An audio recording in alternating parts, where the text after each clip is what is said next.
Hello creative thinkers, my name is Jasper and welcome to Creative Thinker Inc., the home of opportunities. Today we want to talk about terms and conditions. What do they mean? Terms and conditions are just a contractual agreement between a service provider and the user. It's just an agreement in written form where a service provider specifies what they're giving and the user knows what they're getting. If you really want to get to understand more, go online and just check out different definitions.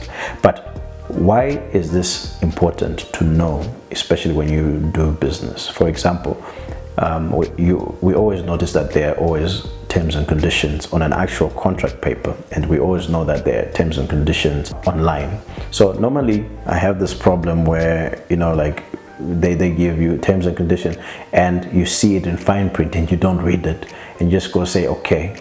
But I think the disadvantage with that is that you're giving your data freely and you don't know what people are going to use it as. There are a lot of hackers, there are a lot of people who come in and use it in different ways. But we're not going also again into detail into that topic, but we want to talk about why it's important to understand terms and conditions. Normally in an informal country or in an informal economy, like ours, most people do not work with written contracts, and that is a disadvantage because it really comes back to bite you. So I can relate, and I can relate because I have been in that situation where it's always been through word of mouth. Okay, we'll do this, and we do it.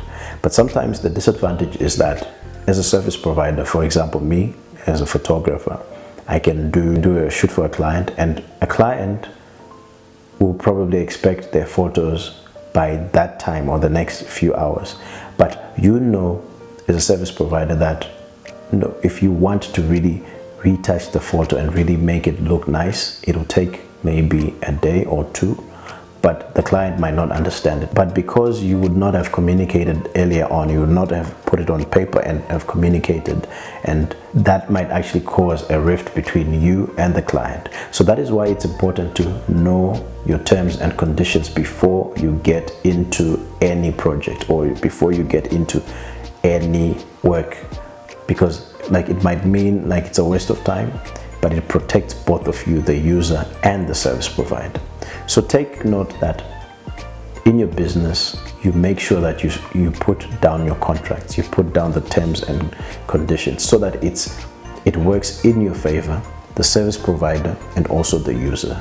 So take this opportunity as a business person to really start making sure that you put down contracts and take away the informal mindset of always just doing word to mouth. VBD Daily News, making business knowledge easily understandable.